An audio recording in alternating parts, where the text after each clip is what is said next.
Buenas tardes, bienvenidos a todos y a todas a este nuevo ciclo de debates sobre innovación, le llamamos Innovación CSC, y que le hemos titulado 21 preguntas, 21 propuestas.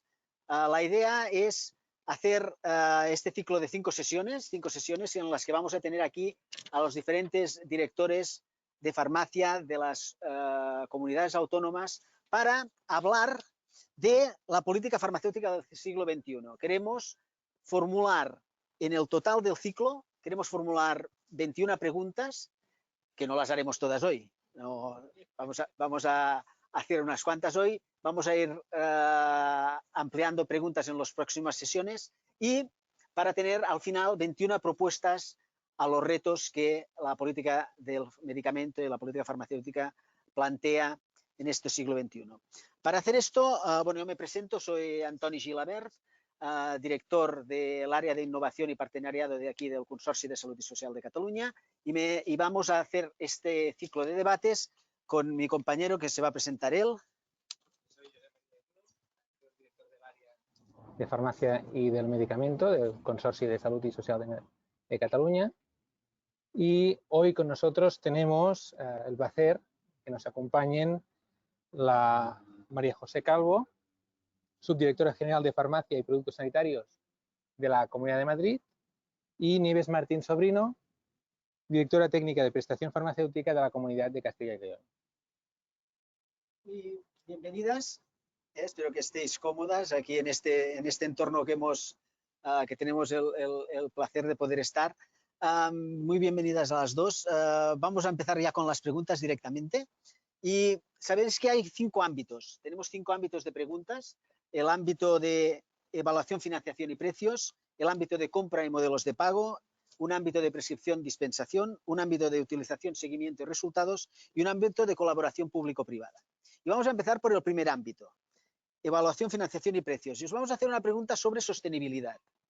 Y la pregunta primera, nos gustaría que muy resumidamente nos dijerais 3 retos, nos destacarais 3 retos que destacaríais para garantizar el futuro de la prestación farmacéutica y 3 propuestas. O sea, 3 retos que tenemos y 3 propuestas para resolverlo.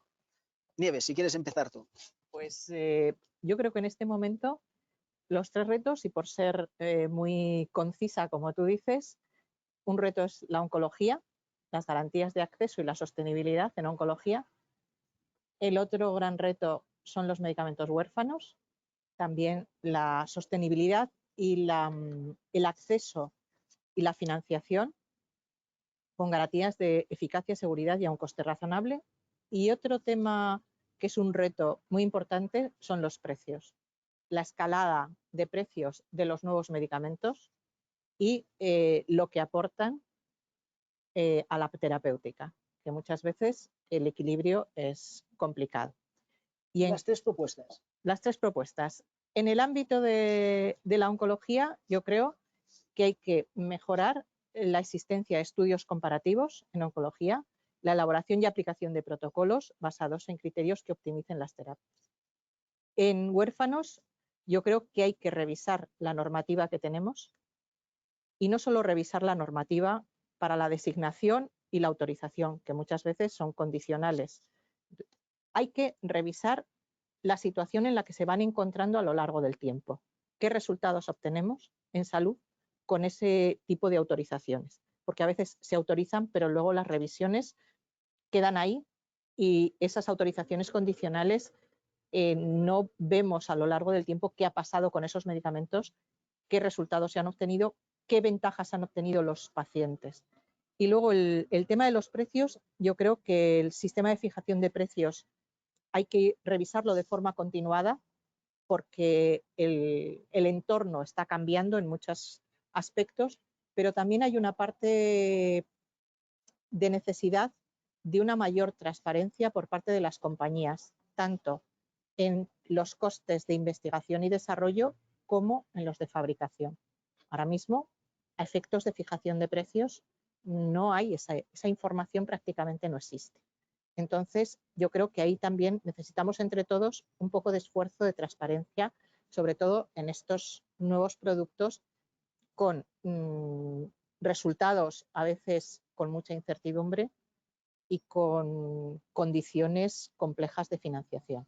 Muy bien. María José, 3 retos. Los retos, pues algunos que son clásicos, el cambio demográfico, el aumento de la esperanza de vida, más patologías que se convierten en patologías crónicas, que antes no tenían tratamiento y ahora lo tienen, obviamente, cada vez mayores métodos diagnósticos, los cribados genéticos y la innovación farmacéutica de alto impacto, ¿no? Estos serían como los 3 grandes retos a los que nos tenemos que enfrentar como sistema sanitario. Y las 3 soluciones, que es la siguiente pregunta que me vas a hacer. Esos son 3 retos, 3 soluciones, las 3 soluciones dirigidas a disminuir la demanda. Obviamente tenemos que potenciar programas de prevención para que no se enfermen, no se llegue a tener que curar, y esto hará que disminuya, ¿no? Y que seamos más sostenibles, obviamente. Y otros que van dirigidos a disminuir el gasto, como un precio justo por los medicamentos, pagar lo que vale el medicamento, lo que realmente cuesta el medicamento, potenciar que haya alternativas terapéuticas, por ejemplo, biosimilares, genéricos y otro tipo de alternativas para las mismas indicaciones, y estrategias de desinversión, tanto en tecnológicas como de medicamentos, ¿no? De prescripción. Muy bien. Pues cambiamos de ámbito. El segundo ámbito es compra y modelos de pago, y os vamos a preguntar sobre compra de medicamentos. ¿Disponemos actualmente de herramientas para mejorar en la eficiencia de compra de medicamentos? ¿Y cómo debería ser esta compra para ser más eficiente? Empezamos ahora por María José. Pues, a ver, como herramientas de compra, quizás no tengamos tantas como nos gustaría tener. Tenemos 2 así, que es la ley de contratos del sector público, que obviamente no se ajusta siempre a lo que necesitamos, y las juntas de centrales de compras o agencias de compras, que también pueden ser otra herramienta. Realmente no es fácil, o sea, yo pienso que no es fácil terminar un procedimiento de compra en tiempo y forma, muy tedioso, sometidos en muchas ocasiones a muchos recursos, ¿no? En el transcurso de la licitación del expediente, y esto nos hace que se dificulte y que muchas veces no seamos eficientes, y cuando queremos llegar al momento de la compra, lo que conseguimos es que ya se ha pasado el momento de sacar esa compra. Posible solución.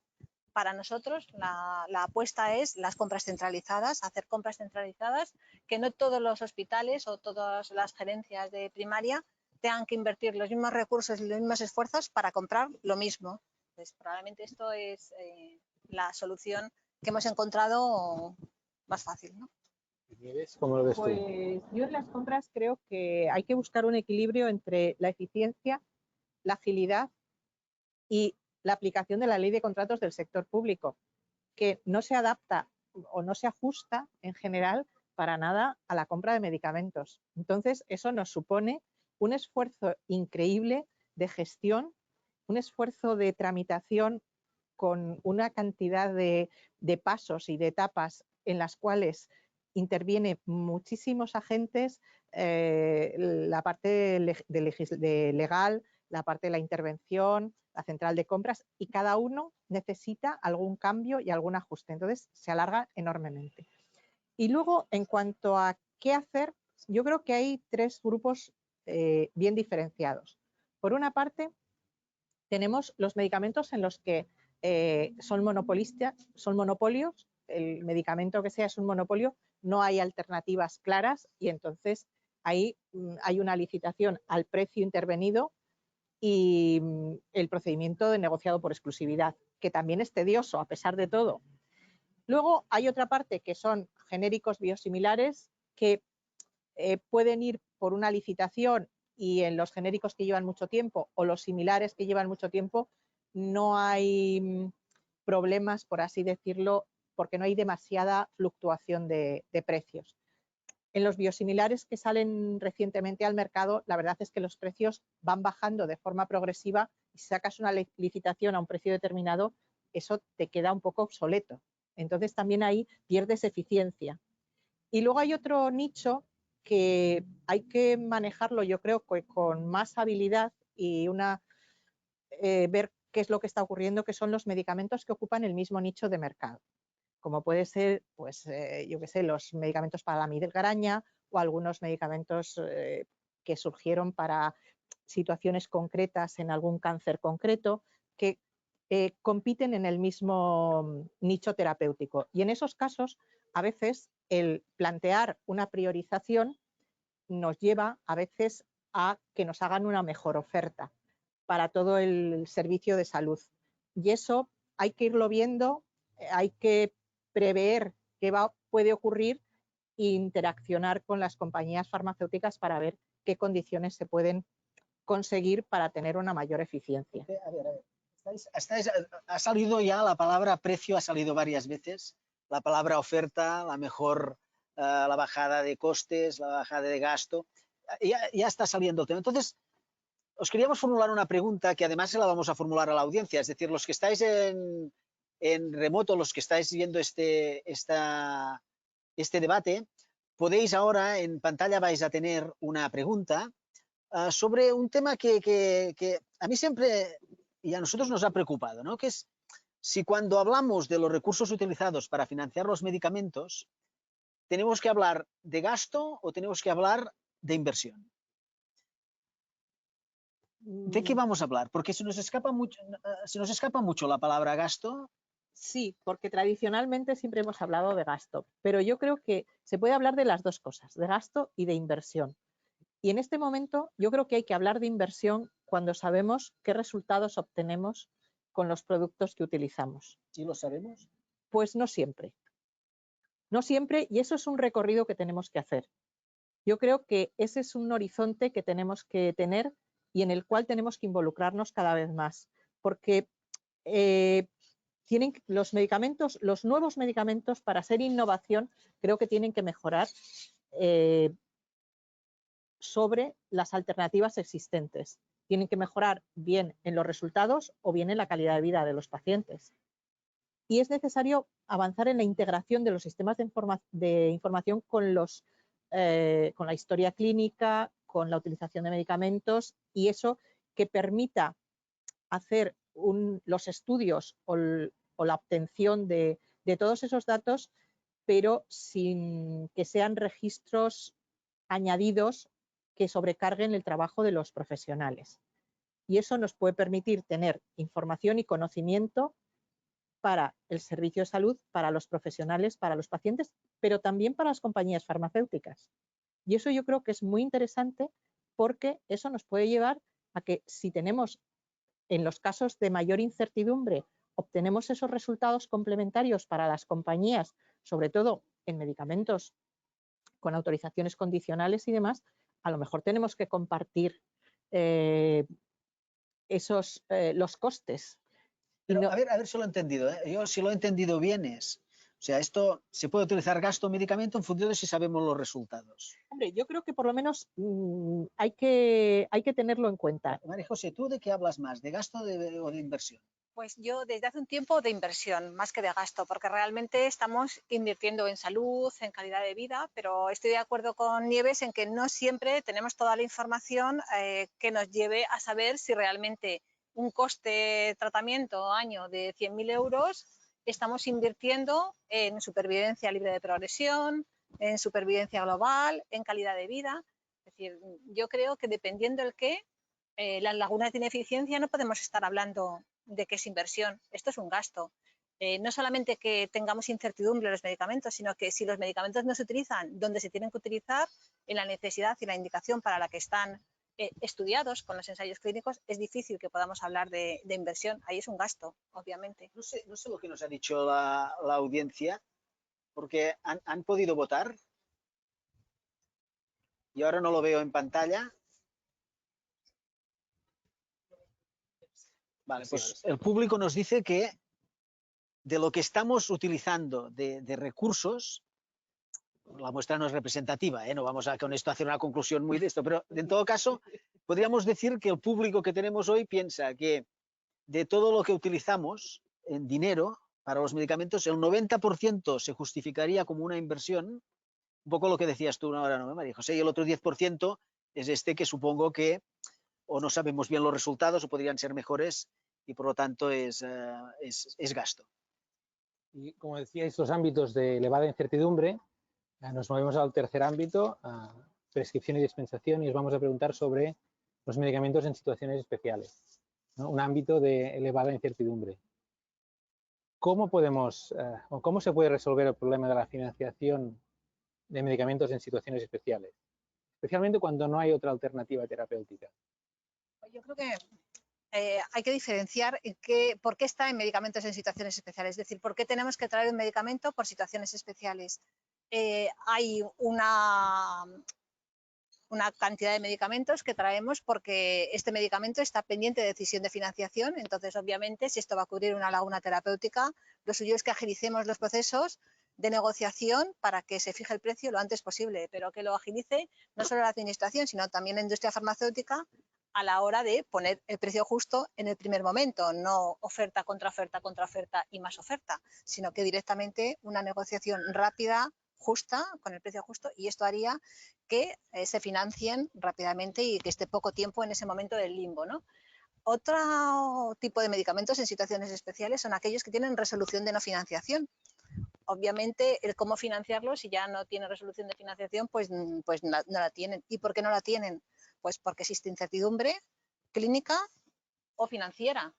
Entonces, quizás lo que haya que hacer es lo que comentaba antes Nieves, de más información de resultados en salud, aporta el beneficio que se quiere obtener con la inversión que vamos a mantener ahí, y otros donde hay medicamentos en situaciones especiales porque la indicación no está en ficha técnica, y esto ya es un problema que realmente va a ser en situaciones especiales, porque si la industria farmacéutica no quiere invertir en poner este medicamento con esta indicación, pues lo seguiremos utilizando ahí. Y entonces ahí ya la financiación pues depende de que tengamos mecanismos que facilite que se puedan poner y utilizar fuera de indicación, ¿no? Esto es un poco mi visión. Yo, vamos, estoy de acuerdo con lo que dice María José. Yo creo que también ahí hay un esfuerzo que se ha venido haciendo últimamente y que es muy interesante, pero que hay que profundizar en ello, y es poner de acuerdo a las tres partes que participan, sobre todo en los dos grupos de productos que tienen más dificultades y más complejidad, que son los pendientes de financiación y los que tienen resolución expresa de no financiación. Y en esos casos yo creo que hay que intentar reducir los tiempos, poner de acuerdo a la agencia, a la Dirección General y a las comunidades autónomas, hacer algún protocolo de uso y de criterios de acceso del estilo de lo que se hace en Francia a través de las ATUS, de las autorizaciones temporales de utilización. Y yo creo que también hay otro aspecto que se podría considerar, y es en ese periodo promover la reducción de los tiempos mediante la gratuidad en el acceso, para que también las compañías farmacéuticas tengan más interés en la financiación y en la financiación rápida. Y luego, si no es así, por lo menos adelantar los medicamentos hasta que se decida la financiación y facturarlos con las condiciones de financiación que se hayan acordado. Entonces, todo ese tipo de alternativas o de búsqueda de otros. Estos son cuestiones que en algún momento se han debatido, pero eso nos irá llevando a todos a utilizar y a establecer las condiciones de uso y acotar y garantizar que todos lo hacemos de una forma similar, y que no es y yo más, o tú lo haces de una forma y yo de otra porque aquí no puedo y en el otro sitio se puede, sino una cierta uniformidad que permita mayor equidad y mejor forma de gestión. Pero hay que poner de acuerdo también a las tres partes. No, muy bien. Yo creo que habéis dicho algunas cosas que se van a tener que tener en cuenta. La verdad es que es un reto.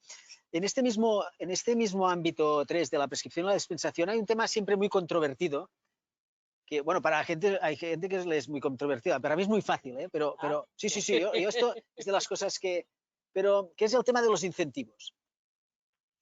Es un tema controvertido, hay quien cree que sí, quien cree que no. Y la pregunta que vamos a hacer también a todos vosotros, a los que estáis en la audiencia, es si se debe incentivar o no la mejora de la calidad, tanto de la prescripción como de la dispensación. A público lo hemos puesto si sí o no. A vosotros, si no, depende a ver cómo nos explicáis esto. ¿Ponemos incentivos para la mejora de la prescripción y la dispensación? Nieves. A ver, yo creo que los incentivos son un elemento más para contribuir a conseguir los objetivos de las organizaciones dentro de unas estrategias más complejas y sobre todo en el tema de medicamentos y más acompañadas. Entonces, en los contratos de gestión siempre ha habido objetivos relacionados con la prescripción y dispensación de medicamentos, pero yo creo que tienen que ir acompañados de formación, de conocimiento, de herramientas de ayuda, de acceso a información sobre lo que el profesional está haciendo. O sea, tiene que ir acompañado de estrategias a medio y largo plazo. Pero yendo acompañado, la parte variable del médico yo creo tiene que tener un objetivo que esté retribuido económicamente si lo consiguen, este tema. Yo creo que no, que me parece que sí, lo mismo que en las empresas. Entonces, es un elemento más que ayuda a poner el foco, porque además en las administraciones públicas las cantidades dedicadas a incentivos son tan pequeñas que lo único que ayudan es a poner el foco en los objetivos y en la consecución de qué quiere la organización y dónde se centra la organización, en listas de espera, en objetivos de prescripción o en reingresos, en infecciones nosocomiales, o sea, en aspectos relevantes. Y entonces, o por ejemplo, ahora mismo también en biosimilares, o también en este momento yo creo que es muy importante buscar objetivos de calidad como qué control tenemos de nuestros diabéticos, de los pacientes con EPOC, de los asmáticos o de la artritis reumatoide. Por lo tanto, parece bastante que sí. Sí, yo creo que sí. María José, no sé si antes de que quieras saber lo que ha dicho el público. El público ha dicho, el público está dividido. 55% sí, 45% no. Pues yo estoy como el público. ¿Tú estás con Es decir, ¿pero sí o no? Pues depende. Es decir, si lo que se está... Claro, nos has dicho antes sí o no, depende. Pues yo depende. A ver, yo lo que creo es que hay que incentivar por aquello que quieras pedir un poco más. Es decir, entonces, los incentivos están desde hace muchos años ligados a contratos programas, a objetivos estratégicos de la organización. Entonces, cuando hay un objetivo estratégico de la organización en el que tú pones el foco, obviamente, si quieres llegar a mejores niveles, tienes que incentivarlo. Porque si no, un esfuerzo durante mucho tiempo al final hace que se canse todo el mundo y deje de hacer ese esfuerzo. Entonces, ese esfuerzo hay que incentivarlo. El cuánto y el cómo, pues probablemente hay incentivos que más desincentivan que incentivan, ¿no? Pero yo creo que si esos incentivos o que dejan de estar, ¿no? Y no has puesto otras medidas, como decía Nieves, adicionales al incentivo, llegará un momento en el que ya lo consideres como algo que te lo deben y entonces deja de ser un incentivo. Entonces, si quitas ese incentivo, la prescripción vuelve otra vez a los momentos anteriores y esto hay artículos publicados antiguos, además. Entonces, lo que hay que hacer es incentivar muy seleccionadamente donde quieres realmente conseguir un objetivo estratégico. Pues cambiamos de ámbito, vamos al ámbito 4 de utilización, seguimiento y resultados. Y os vamos a preguntar sobre seguimiento farmacoterapéutico, también relacionado con el tema anterior de los incentivos, y es si dedicamos suficientes recursos al seguimiento farmacoterapéutico de los pacientes y qué se debería hacer para promover un mayor y mejor seguimiento de estos pacientes. María José, sí.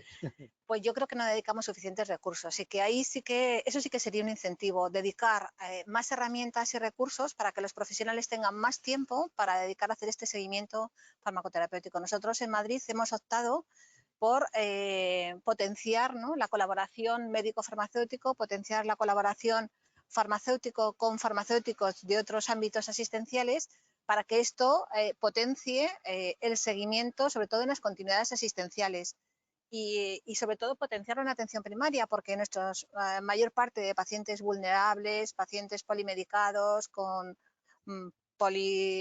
polifarmacia y mucha morbilidad están en la atención primaria. Entonces, creemos allí que la figura del farmacéutico de atención primaria es una figura clave para ayudar, en colaboración con el médico y con los profesionales de enfermería, a hacer esos seguimientos terapéuticos, tanto en el ámbito de atención primaria como en el ámbito sociosanitario. Y obviamente en la farmacia de hospital, claramente en colaboración con el resto de profesionales. Y con esto conseguiremos, y con buenos sistemas de información, que no las tenemos esas herramientas, y la pregunta es, ¿estamos dedicando suficientes recursos? No, probablemente no, y necesitemos, sobre todo en herramientas de colaboración, coordinación y compartir información, ¿no? ¿Y en Castilla, cuál es vuestra experiencia? Pues nosotros en el tema del seguimiento de los pacientes crónicos y polimedicados hemos hecho muchísimo esfuerzo y se está trabajando también entre los farmacéuticos de atención primaria y los médicos. Pero yo creo que en este momento lo que tenemos que hacer es una labor muy importante de integración de los sistemas, para que los profesionales hagan ese seguimiento de forma muy fácil y tengan elementos de ayuda que les facilite toda esa tarea. Y luego yo creo que además de toda esa batería y toda esa actividad, hay que facilitar también la conciliación en las transiciones asistenciales.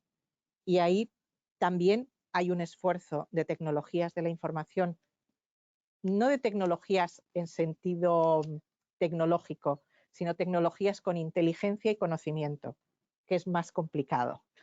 Y ahí creo que tenemos un recorrido por hacer importante, porque yo creo que los servicios de salud tenemos todavía mucho que hacer en ese sentido. Integrar la atención primaria con la hospitalaria y hacer una revisión sistematizada por parte de todos los profesionales que ven a un paciente. No se puede ir añadiendo medicación sin una visión global de los pacientes. Entonces, por lo tanto, es un área de mejora.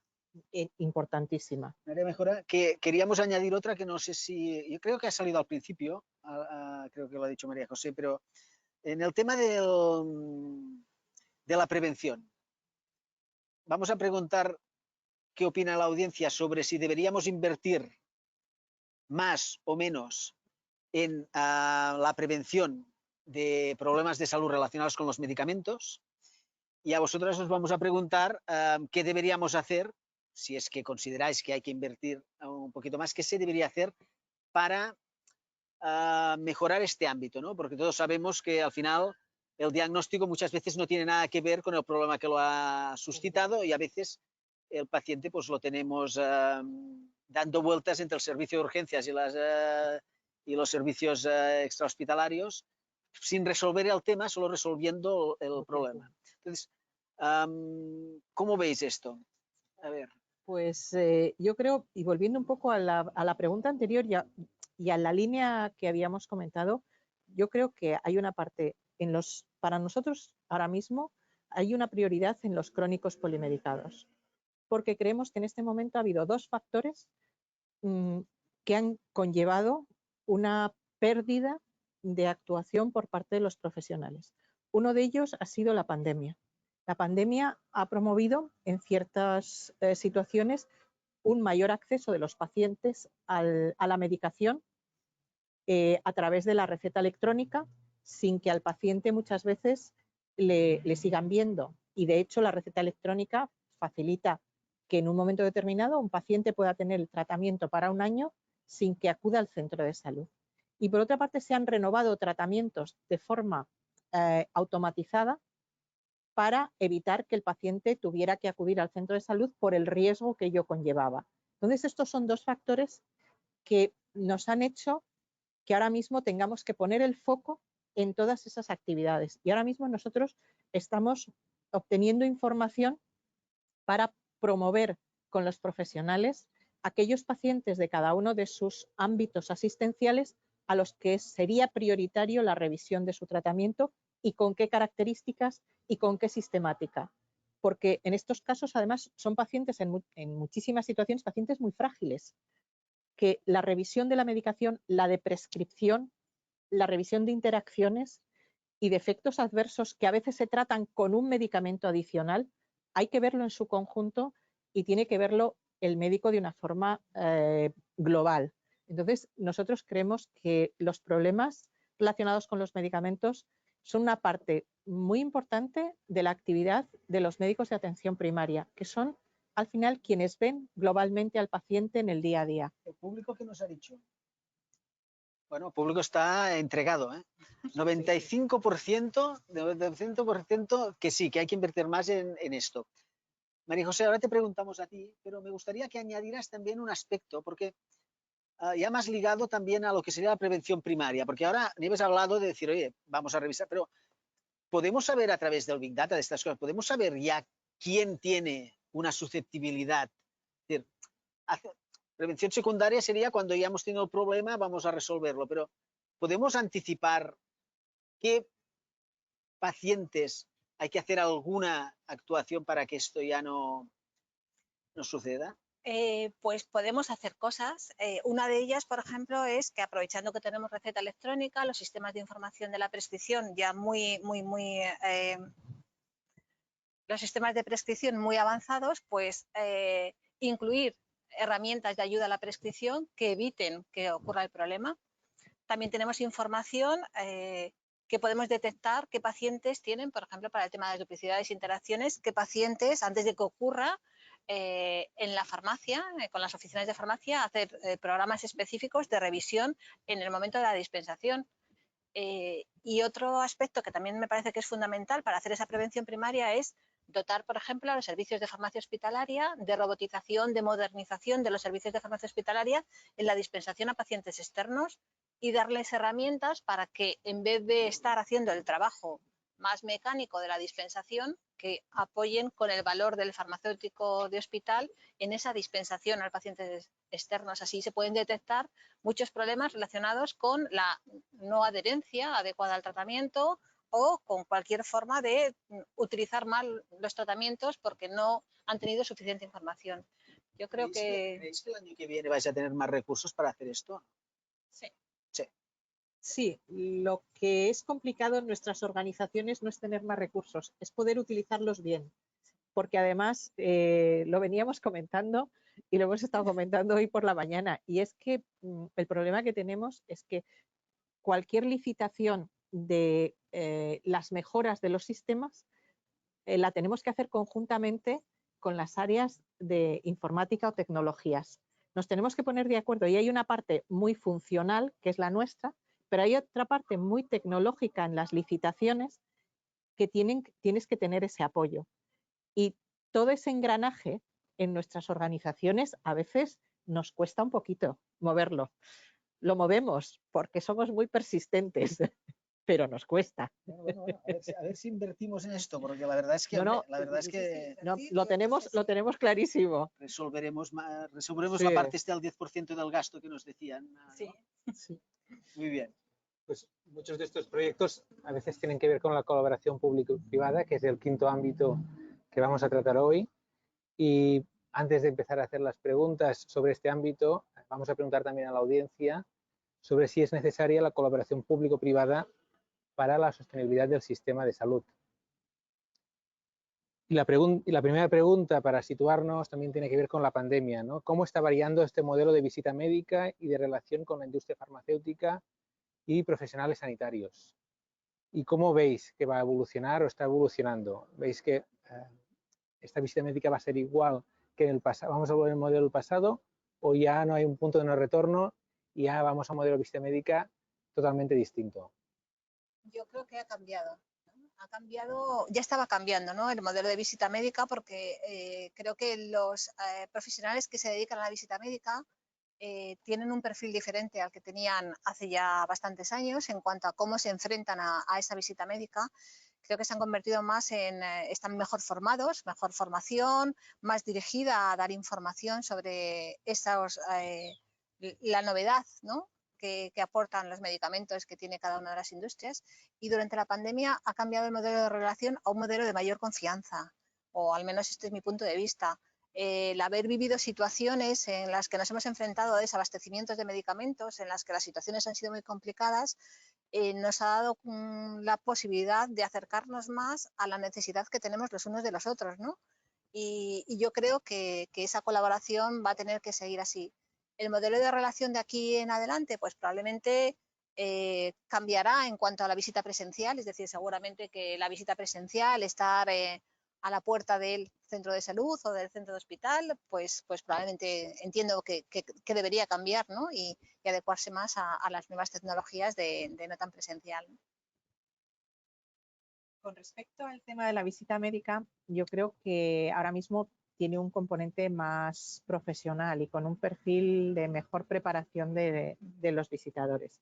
Durante el periodo de la pandemia hubo una paralización prácticamente completa de la visita médica en todas las comunidades autónomas, la mía también, pero ahora mismo, según los datos de las consultoras, en España es un país que prácticamente hay una presión tremenda para volver a la situación anterior, aunque había cambiado ya en ese perfil profesional, pero sin embargo la presencialidad es una demanda continuada y es una demanda muy importante por parte de los profesionales de visita médica y de las propias compañías, tanto en el ámbito de atención primaria como en el ámbito hospitalario. Por lo menos eso es lo que nosotros estamos viviendo. Y con respecto al futuro, yo creo que la visita médica, con la presencialidad y con todo este planteamiento, yo creo que ya no es tan relevante, porque el acceso a la información sobre medicamentos está ampliamente, vamos, es muy amplio y muy fácil de llegar a él. Entonces, yo creo que habrá más aspectos relacionados con otras cuestiones como pueden ser la formación, el tema de las actividades o de congresos, otro tipo de actividades que habrá que ver cómo se gestionan o cómo se enfocan y cómo se valoran o qué transparencia hay o si se mejora la forma de recoger las transferencias de valor, que es como se llaman ahora dentro del ámbito farmacéutico las financiaciones de congresos o de otras actividades formativas. Pero eso va ligado a veces con la visita médica porque los visitadores son precisamente quienes hacen esa tarea de enlace entre su compañía y este tipo de actividades. Pero todo eso yo creo que está en un proceso de cambio. Estamos ahí viendo a ver cómo vamos a... Bueno, nuestra audiencia sobre la colaboración público-privada dice que en un 98% que sí, que es necesaria para la colaboración y la sostenibilidad del sistema. Apuntabas aparte de la visita, pues esta intermediación entre colaboración entre industria y sistema público en proyectos y también en formación. En el tema de visita médica, antes de continuar, lo digo por si lo podemos buscar, porque creo para anunciar este debate de hoy, hicimos una pregunta en Twitter a todos los que se querían inscribir. Es que esto es tremendo, esto es una agitación tremenda, ¿eh? Entonces hicimos una pregunta en Twitter que les preguntábamos exactamente, les decíamos, ¿cómo sería la visita médica post pandemia? Y les dábamos 4 opciones, que me gustaría ahora, si después habláis vosotros, pero mientras tanto lo vamos buscando a ver cuál ha sido el resultado. Pero les decía, igual que antes, mayoritariamente virtual, sin visita presencial o visitas grupales. Son 4 opciones que después, si queréis acabar con esta pregunta, pero mientras tanto vamos a poder ver a ver lo que nos dicen de este tema. ¿Vosotros cómo lo veis esto? ¿Lo veis más grupal? ¿Lo veis como antes? ¿Esto ya no será como antes? Yo creo que a nosotros nos parece que ya no debería ser como antes, pero la realidad y la demanda es que quieren volver a lo de antes. O sea, Eso no es como debería ser, pero será lo mismo que antes. pero está siendo. María José, ¿tú lo mismo A piensas? mí me gustaría que fuese más virtual que presencial. Esto es lo que me gustaría, pero lo que tengo claro es que lo que va a ocurrir es que en nada volverá a ser tan presencial como antes y llegaremos a lo mismo. Pues mirar, está bien, porque el 50% ha dicho que va a ser igual que antes. Y el otro 50% ha dicho mayoritariamente virtual. Por lo tanto, es que os dan la razón. A las dos, a las dos. Es brutal esto. ¿Por qué dices? Ella dice, debería ser virtual, pero va a ser como antes. Tú dices, un poquito de cada cosa. Y al final, la mitad y mitad. Sí. Somos poco originales. No se trata, no, Hombre, sin, Lo de Grupal no ha tenido éxito. Lo de Grupal, es que Grupal no ha no tenido lo éxito. quieren, No no lo lo quieren. quieren, ¿Quién no no lo lo quieren, quiere? no lo quieren las compañías, no lo quieren los Ah. visitadores. Y entonces no lo quieren de ninguna de las maneras, lo Claro, grupal. pero el sistema, Y por el ejemplo, vosotros que sois sistema, ¿os gustaría que las visitas médicas, porque yo le veo muchas oportunidades a la visita grupal, ¿eh? Sí, yo también. O sea, todo esto de ir allí, por favor, doctor, ¿puedo hablar con usted? A tener un slot de 15 minutos para decir, oiga, mire, les vengo a enseñar esto, esto serio tal. Esto tiene muchas oportunidades. ¿Vosotros esto lo promocionaríais en vuestros centros de salud Nosotros o lo no? promocionamos. ¿Lo promocionáis en Sí, presente? Qué pero bien. no tenemos éxito. No tenéis éxito. Hombre, ya lo he visto, 0%. 0% de Bueno, nuestros... Y no solo yo creo que a nivel nosotros. central sí. Es decir, nosotros, por ejemplo, en la subdirección sí que promocionamos esto y de hecho las reuniones que tenemos de presentación de productos cuando viene la industria, estas son grupales, es decir, allí no hay nadie que esté solo. Es decir, todos los técnicos que llevan más orientados a ese tema son los que durante una hora, además es en una hora en la que presentan el producto y hay un intercambio además de conocimiento, ¿no? De preguntas sobre... Y yo creo que son enriquecedoras.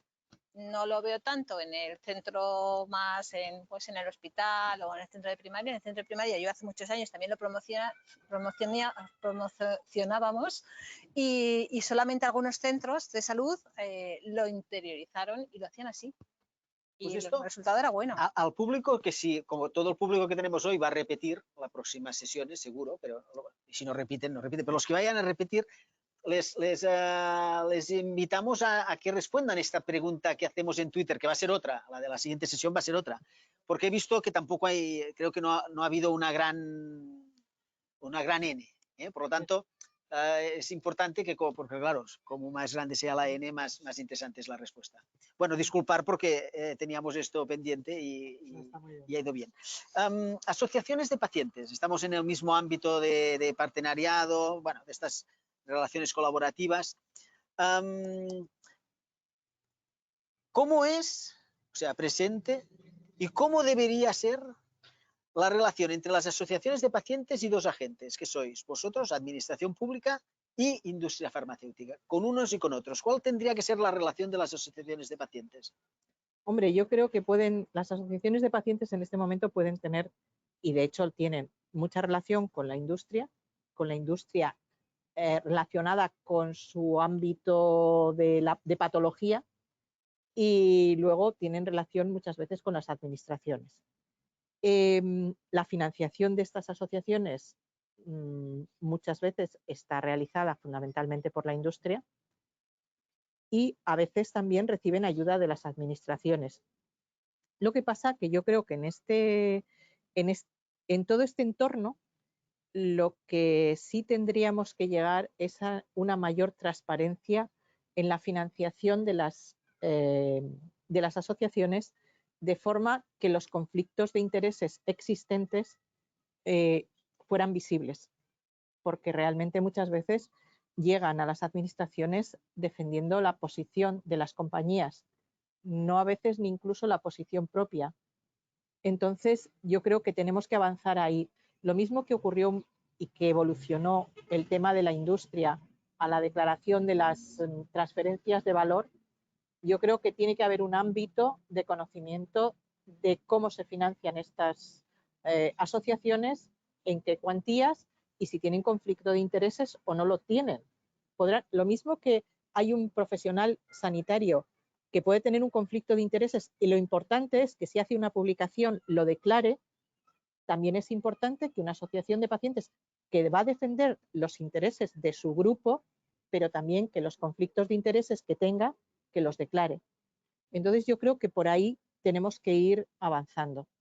Y las administraciones también hay acuerdos con determinados grupos, pues tradicionalmente con asociaciones de diabéticos, con determinados grupos de pacientes ha habido siempre acuerdos con las administraciones de ayuda, de apoyo económico, de profesionales y demás. Entonces, yo creo que todo ese tipo de cuestiones tienen que estar transparentes en el ámbito de las asociaciones de pacientes.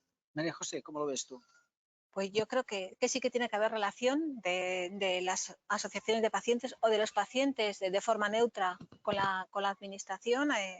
Es verdad que cada vez más están formando parte de casi todos los planes estratégicos que se hacen en las consejerías de sanidad, pues de enfermedades raras, de hepatitis, de SIDA, es decir, que están incorporados en la forma muchas veces de tratar los temas y de abordar los temas, pero estoy muy de acuerdo con Nieves en que tiene que quedar muy claro ese conflicto de intereses, porque hay veces que es difícil saber cuál es el interlocutor, si es la asociación de pacientes o es la industria farmacéutica.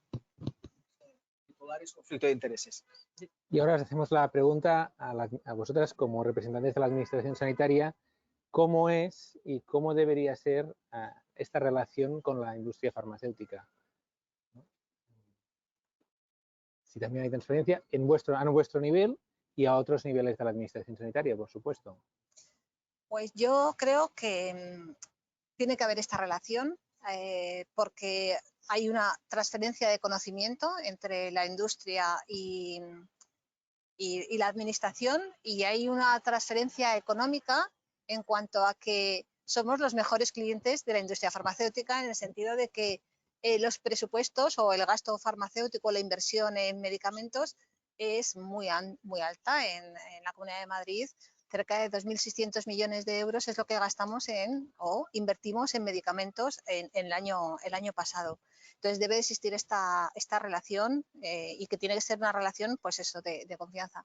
Pero también creo que la industria farmacéutica hacia las administraciones tiene que ser consciente de que al final tenemos un presupuesto, somos un sistema público, y los esfuerzos que tienen que realizar en la forma de transferir la información del precio de los medicamentos, ese precio justo que llamamos, pues también ahí debería haber un poco más de transparencia, ¿no? Básicamente esta... ¿Tú, Nieves, cómo lo ves? Hombre, yo creo que la relación entre las administraciones públicas y la industria es una relación constante y permanente, y estamos obligados a entendernos porque somos interlocutores a largo plazo. Lo que ocurre que también es cierto que se ha modificado con el tiempo y es una relación, yo creo, cada vez más profesionalizada, con gente muy competente. Lo que pasa que a veces tenemos problemas porque, claro, las compañías son muchísimas y las administraciones estamos muy poquitas personas. Entonces, dar respuesta a toda la demanda de interlocución a veces nos es muy complicado.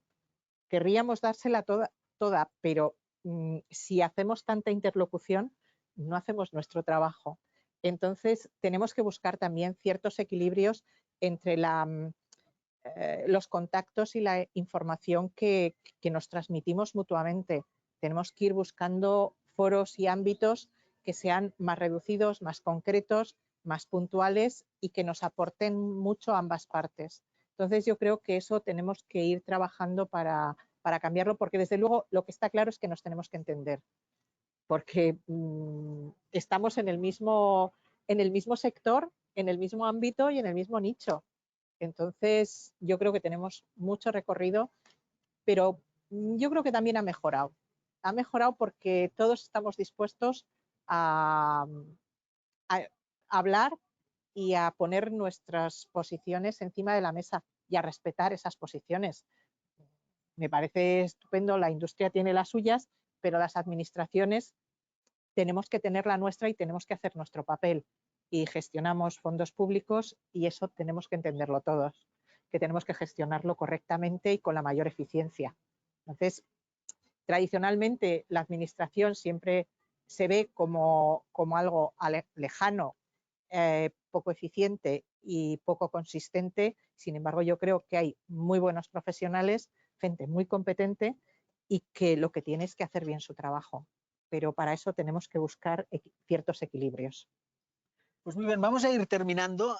Y ahora, mientras os doy tiempo, porque esto para que no sea un atraco, os vamos a pedir, como tenemos el número 21 como grabado aquí a fuego, ¿no? Todo se llama 21, 21 pregunta, 21 propuesta, os vamos a pedir que en 21 segundos nos deis un mensaje final, algo que os pueda resumir. Dices, oye, yo he venido hoy aquí y quiero dejar esto bien claro. ¿De acuerdo? Mientras lo pensáis, yo voy a intentar hacer también un resumen de lo que nos ha parecido que ha salido, ¿no? Que básicamente cuando les hemos preguntado a Nieves y a María José sobre los retos y sobre las soluciones, bueno, han resaltado 6 cosas, ¿no? Han resaltado un reto que es la oncología, han resaltado un reto que son los medicamentos huérfanos y los precios. Estos serían 3. Y después también todo el tema del crecimiento demográfico, el envejecimiento, los nuevos métodos diagnósticos y los nuevos o la innovación en medicamentos. Estos serían 6 retos que nos han identificado y después han puesto una serie de soluciones, ¿no? Para cada uno de estos retos.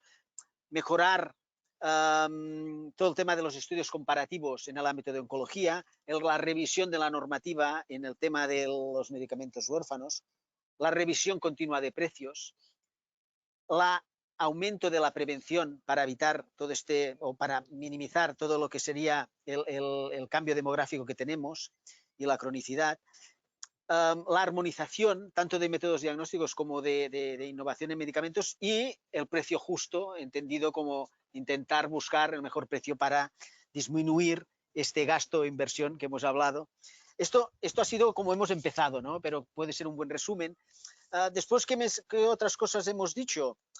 Bueno, básicamente esto, ¿no? Hemos visto que queremos llamarle inversión, pero necesitamos tener los resultados para poder tener un rendimiento de cuentas y decir, hemos invertido, no hemos gastado.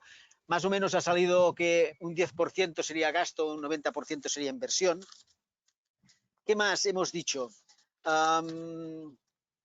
Por ejemplo, en el tema de incentivos también había un poquito de diversidad de opiniones. Sí, pero o sea, hay que hacerlo bien hecho.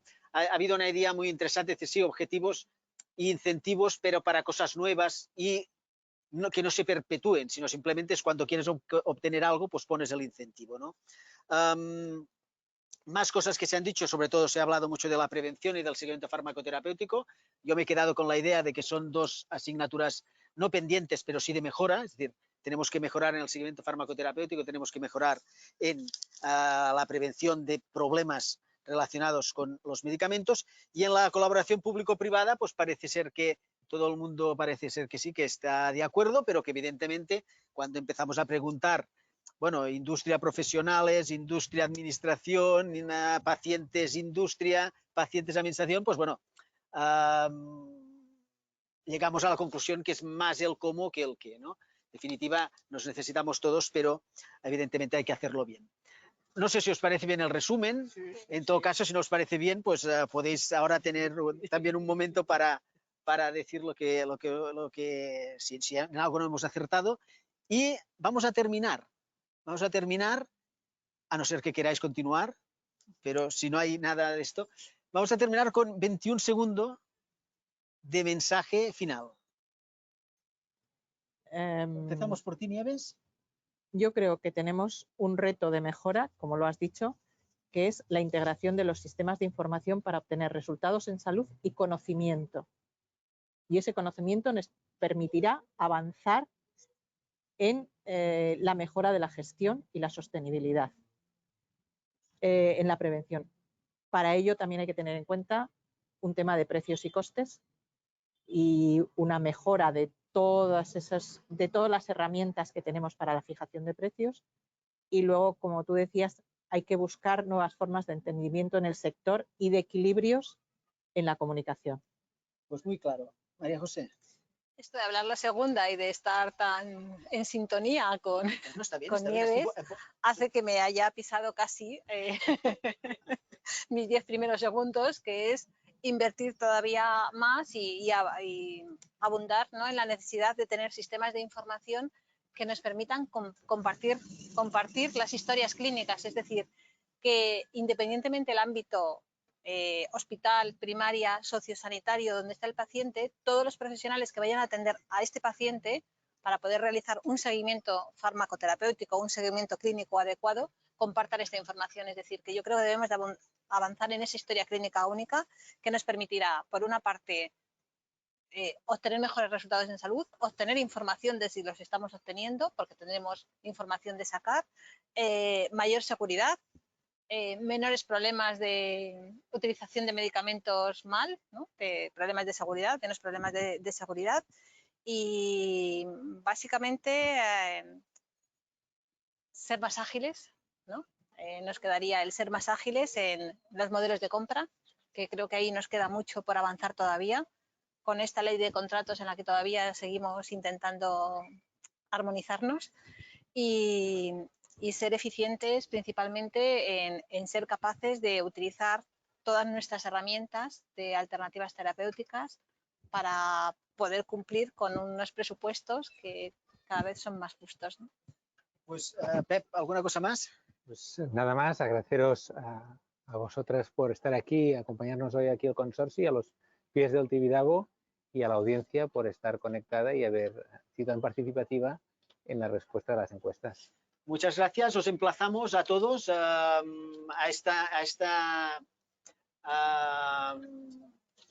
este itinerario que hemos montado de 21 preguntas, 21 propuestas.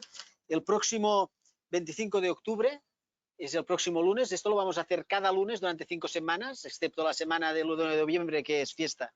Y vamos a hacer el 2, que es martes. Vamos a tener la próxima semana, 25 de octubre, lunes, a las 4, también de 4 a 5, como decía Pepe, en este fantástico sitio, que no sé si vamos a tener que hacerlo con gorra o con gafas de sol, porque hoy ha sido... teníamos unas nubes contratadas, pero no nos ha salido un poquito el sol. Y vamos a tener a Iñaki Betolaza, de Euskadi, director de farmacia, y al jefe del área de farmacia de Castilla-La Mancha, José Carlos Valenzuela, lo que decíamos, este lunes 25. Y muchas gracias a todos, y nosotros nos quedamos aquí con Nieves y con María José a acabar de charlar, y hasta la próxima. Pues muy bien, ¿eh?